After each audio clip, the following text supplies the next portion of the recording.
Hi there, and welcome to lesson number 12, which is called The Real Reality. Because what is actually the real reality? Does anyone know? Is your reality the real one? Is mine the real one? Are they all just coexisting alongside of each other? I don't know. But I do have a quote from Arthur Rimbaud that says, "I believe in hell, therefore I am." Which this quote is quite easy to understand. When a person feels like they're in hell, even if the situation around them is not hell. If they believe that they are, then they are in hell. This is the power of the mind. This is the power of your feelings. This is the power of the law of attraction. Because if you believe that your life is a living hell, you will attract things that support that belief. So if you believe that you only see the positive and you are an optimist, you will only see the positive because it is not what happens to you, but how you react to it that matters, from Epictetus. You can control what happens to you, but you can control how you feel. And that is said with the outlook that, a lot of bad things happen in life. You do not have to react to them in certain ways. But I also believe that the second part of that quote is really true, where it said you have total control of how you react to things.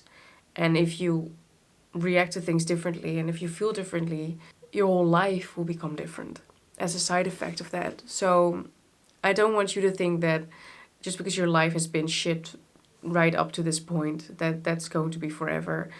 You can change, and you do not have to change the things outside of you.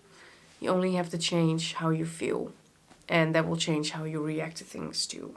So, is there actually a real reality for you or for anyone? I don't think that there is. I think that we have very different realities and they all coexist together.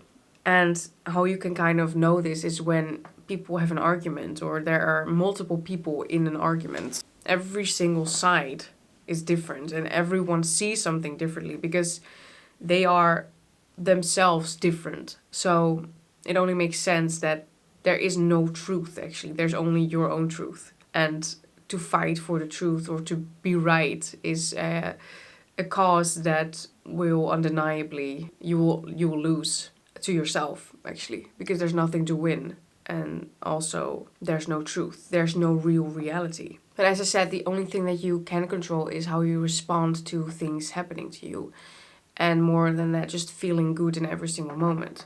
You owe it to yourself, and as you go along your journey of spiritually growing and finding out more stuff, you will find out that you want to feel good all the time, and that feeling bad feels extra bad because you're so aware now that you don't want anything else, because you know that you can do better and you know that there's a life out there that is perfect for you. But just because it's not here yet doesn't mean that it's never going to be here. What you see in front of you is the past, and what you see in your mind, that's the future. Around me is just, and around you is just manifested past. That's what it is. But you owe it to yourself to try to feel good all of the time. And I want to get rid of the word try.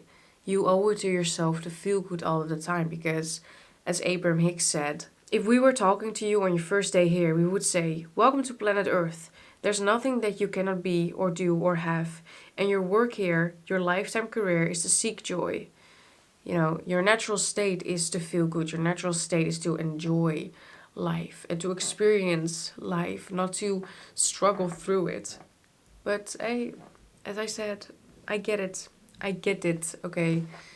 I have struggled through life too, but it is not our natural state, and you shouldn't settle for anything less than for what you want, because you deserve everything and you deserve to feel good every single day. It is kind of lonely, maybe, to really be positive in a world that is so negative, because I experienced this too, that a lot of people around me are really focused on a negative, and it's hard to not join them in their negativity, because it's probably what you've been doing all of your life, and it's something that I've been doing too. But you shouldn't make it a habit to let people nag to you or complain to you, because you will feel like you belong, and it will feel nice to complain together and to gossip and stuff, but it has this effect that your life is going to be negative and it's going to be full of more complaints because people don't stop. People don't stop complaining because there's always something to be complaining about. It's just what life is. It's the negativity. I hope that you find a way that you could just say that you could just feel happy within yourself and you could just be like your state is so good that you're not even influenced by that. And also when your state is really good, I don't think that you will find people complaining to you because your vibrations don't match anymore. So it's going to be really odd to just stop complaining and to not let people complain to you. But you do not have to care for their approval. And it is, in the long run, is really better to not complain and to not let people complain to you because your life is going to be so much greater and so much more positive and so worth it. Care about people's approval and you will always be their prisoner by Lao Tzu. You know, people pleasing is something that we all fall victim to and we do it to certain degrees. Some people are way worse than others. And I know that once in my life I was way worse and I'm still kind of picking up the pieces from that. You gotta get used to just be standing in your own power. You gotta get used to, probably shedding some friends. I don't even have half of the friends that I previously had, but I do know that I am 100% happier than I ever was. So it's going to feel lonely and it's going to feel sad, but that's just because you're moving through vibrations and you're moving your way up.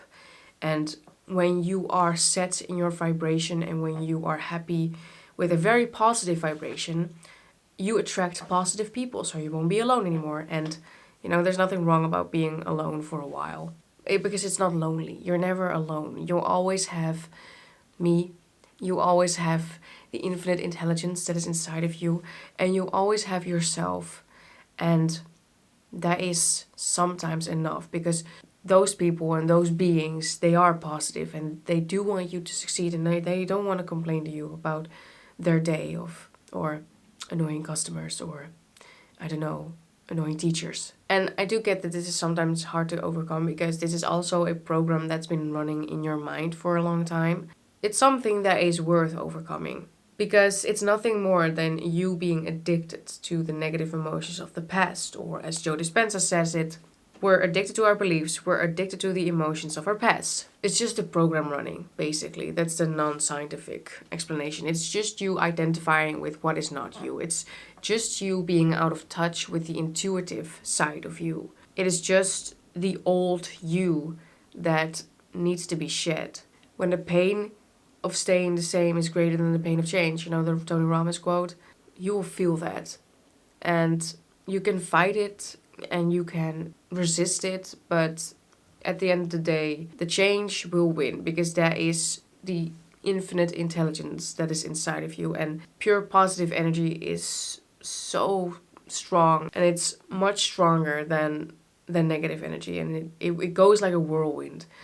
I mean, if you feel good for maybe an entire week, like a lot of your manifestations will start happening. A lot of the things that you want will happen. But don't underestimate this, because me saying it is just like, yeah, well, you could do it in a week. And yeah, you can do it in a week because that's how powerful you are. Realistically, it's going to take a little longer than just a week, but it can be done. So if you're up for the challenge, do a week challenge, Only feel good for a week. Now, when you've maybe outgrown some people, you are in full touch with your intuition, you are feeling good, feeling great, and have this momentum going, or it's going on, it's going to feel uncomfortable. It is going to feel uncomfortable. Just welcome the uncomfortableness. Because, as I said a million times, that is where you will actually grow. You have to be uncomfortable in order to move on, in order to grow. And then you will have a life where you are fully in your own power. You are fully autonomous. You are trustworthy of yourself. You have 100% trust in yourself. You do whatever you want because you don't take other people into account anymore, which you shouldn't. Be selfish. Be rightly selfish. Don't be egotistical, but be rightly selfish. and your dream life will unfold. And better than that, you feel amazing every single day, no matter what is happening in your life. But you feel amazing every single day. There's no other way than to attract only amazing things, because that's law.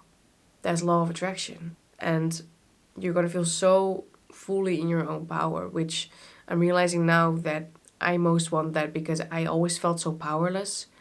So that's a beautiful realization, because I had to feel that powerless in order to make me want to feel very much in my own power. So I hope that you will feel that too very soon, or even already right now. So, does the real reality exist? No. There's only perception. There's only what you feel what reality is like, and that will be projected onto your entire reality. And there's no comparison to other people's realities. I want to thank you so much for watching this lesson. I hope that this helped you a little bit. Don't forget that I have a support area in the course participants area where you can ask me questions about the course. And I'll see you in the next lesson, which is called Blessings in Disguise.